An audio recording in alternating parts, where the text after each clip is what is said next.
This is something what separates good editors from the best. And if you are not implementing these editing methods, your videos might be underperforming. So today I'll cover 5 editing tricks that will take your edits from looking flat to feeling expensive. These are gonna be stylizing methods every video editor should know. But why should you learn them? Well, most beginner editors, they don't even think about adding extra spice once they're finished animating.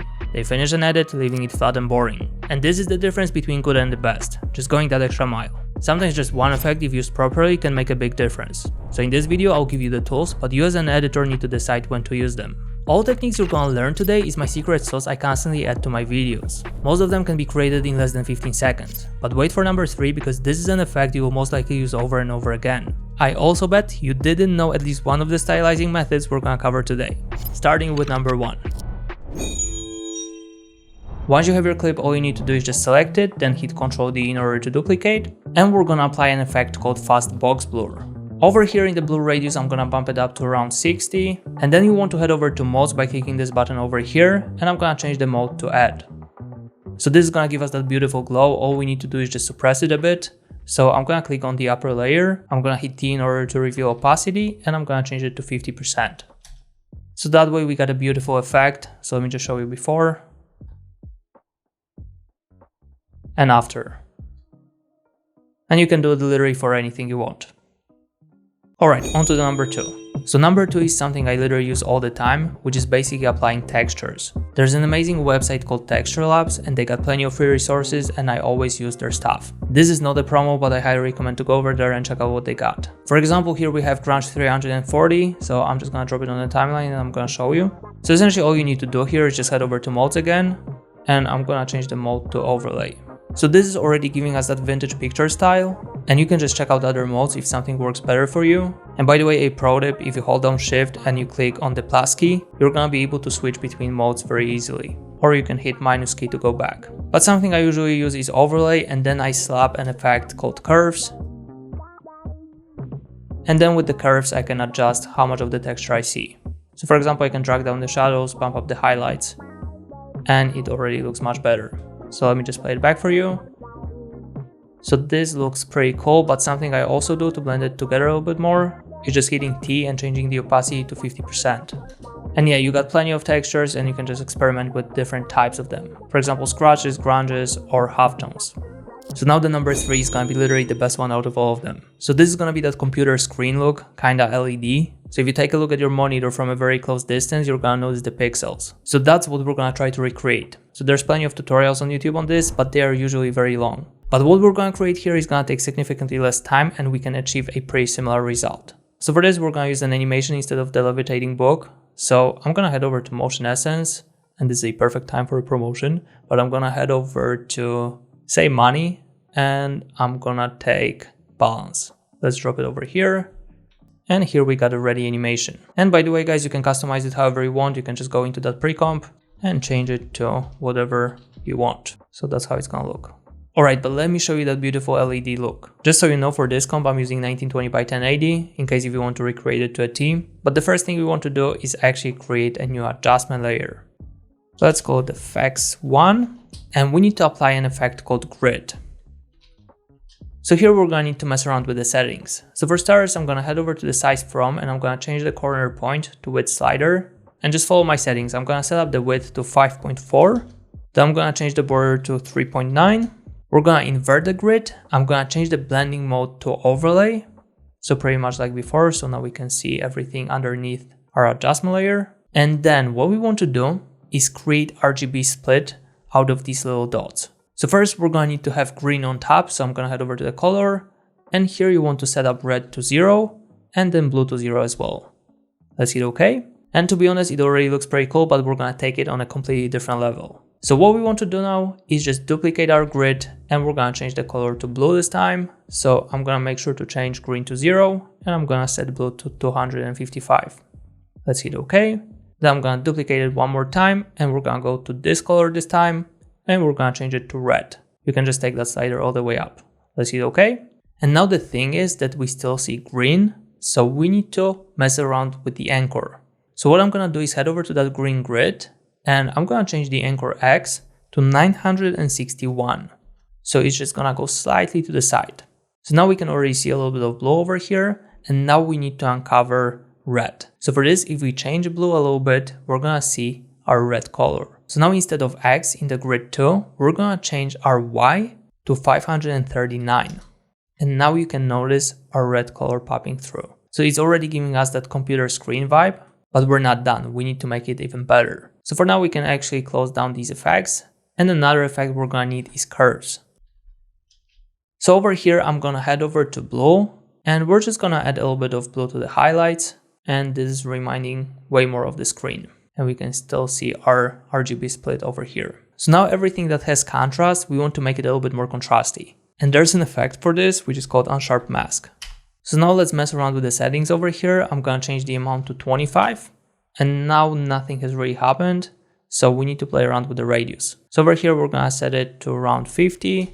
And as you can notice, it's more contrasty now. So this was before and after, which is perfect for that computer screen look. And now we're gonna need to create another adjustment layer. So for this, I'm gonna right click, go over to new adjustment layer. I'm gonna place it below. Let's rename to FX2. And now we want that glitchy look, that RGB split underneath our pixels, if that makes sense. So I'm gonna head over here to our FX2 and I'm gonna apply VR chromatic aberrations. So now we got that glitchy look without our FX1 layer. But we need to fix it because it's way too intense. So what I'm gonna do is change the aberration blue to 0 and I'm gonna change aberration red to 2. So this is a nice light touch of red and also blue.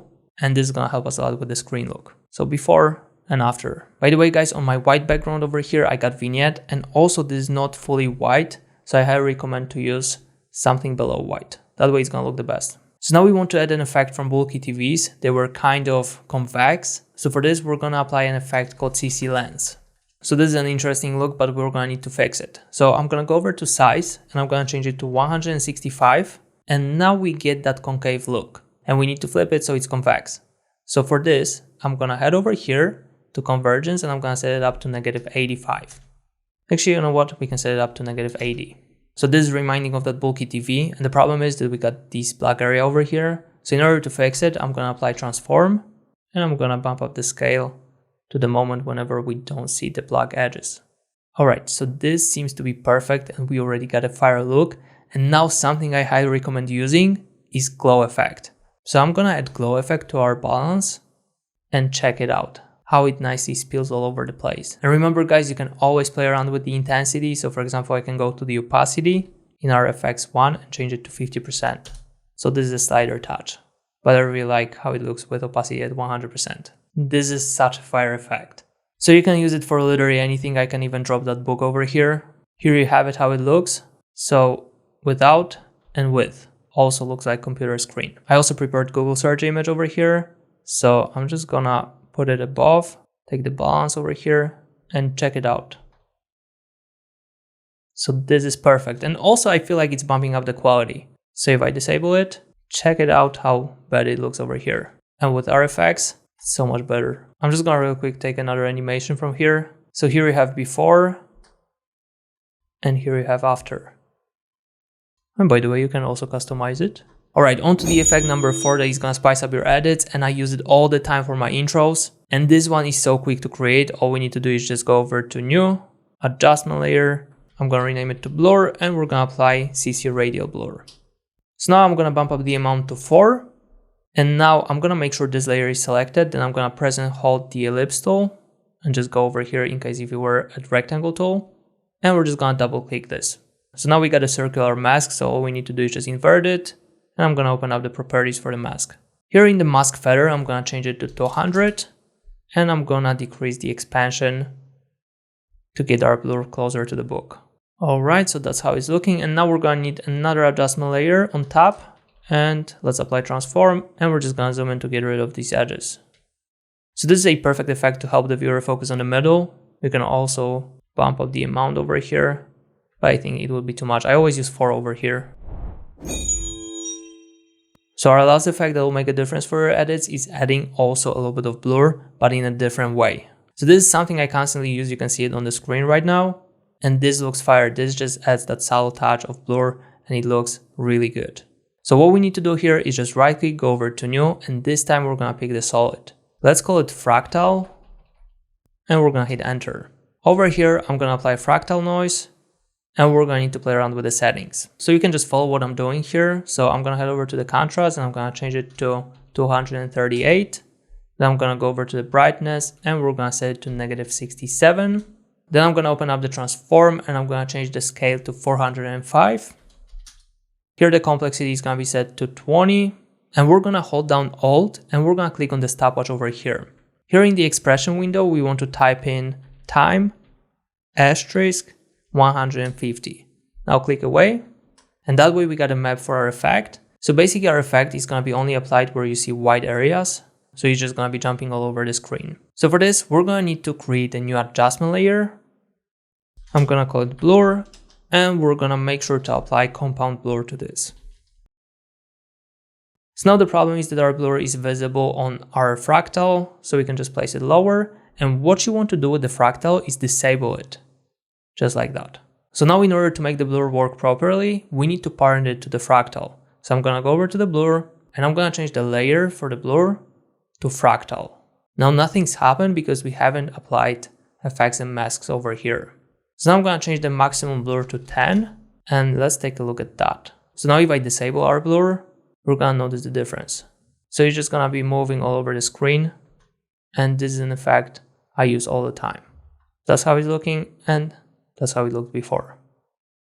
You can notice it here on the book. And actually, let me show you the map. So if I enable it, we're going to notice that we got white area over here. So also we got the blur going through the book.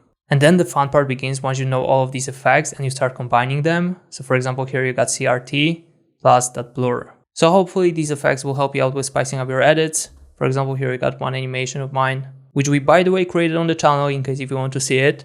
But I'm going to place it right below all of the effects and check it out how nicely it looks. Especially that red color over here. It's probably a bit too intense, but still looks fire. So basically these effects help you out with not having your animations look flat. Just a little bit of that blue-red touch, which is making a whole lot of difference here. So in my opinion, this looks way better than this. I hope YouTube doesn't compress these beautiful effects and hopefully you enjoyed this video. Make sure to check out the video on the screen. I'm waiting, come on. And with that being said, I'll see you in the next one. Cheers guys.